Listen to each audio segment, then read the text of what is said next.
Flash animation in games used to be king. One of the more popular visual formats was stick figure fighting. You may think that, over time, as digital content became easier to create with better tooling, that simple stick fighting content was replaced by more complex shapes and gradients and particle effects and then 3D models and rendering. And you'd be right. And yet, for me, there's something boyishly playful about stick figures. Howdy, I'm Ulysse. I'm looking at games from a design perspective, trying to pick out what things I think work well and what could be better. This is Stick Fight, the game, a competitive multiplayer, sandbox, 2D platformer, where you fight your friends to the death, and then fight them again. The first thing you'll notice when you start is there's not really a main menu, more like a game lobby, which also serves as the tutorial. Most of the game's interface and communication with the player happens while playing the game. There's rarely a moment where you can't just jump around the screen. By default, you play all the levels that come with the game in order, and the levels are themed, like Halloween, or Factory, or Desert, each theme often having custom mechanics that are not available in the others.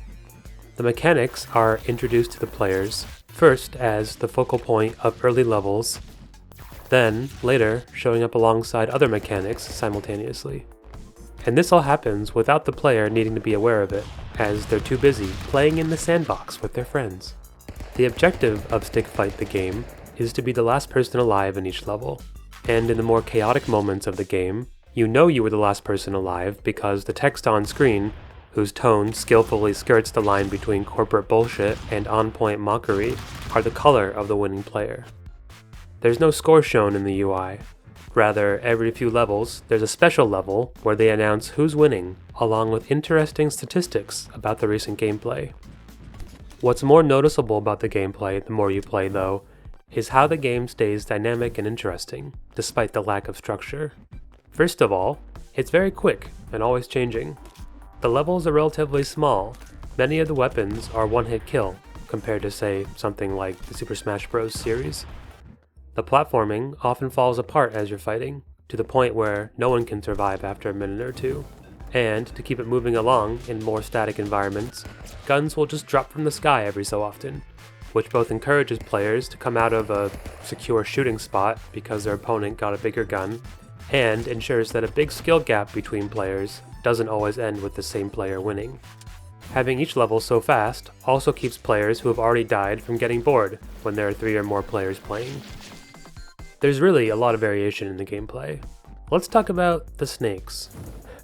When all else fails, the giant flying snake gun keeps things interesting.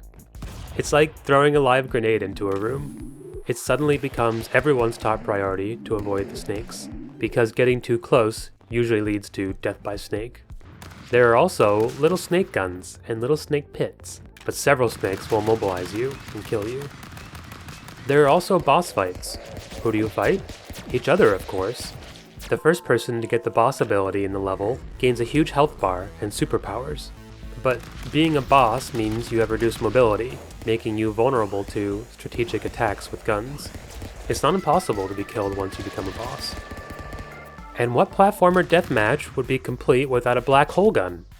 You hold a lot of power deciding where to create the black hole, but also risk if you miss your target and become the first victim to be swallowed up by it.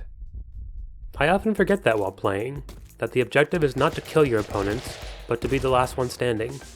Oftentimes, if you play dead and just let the others kill each other, the objective will just complete itself, whether from your opponents annihilating each other or just falling off a cliff.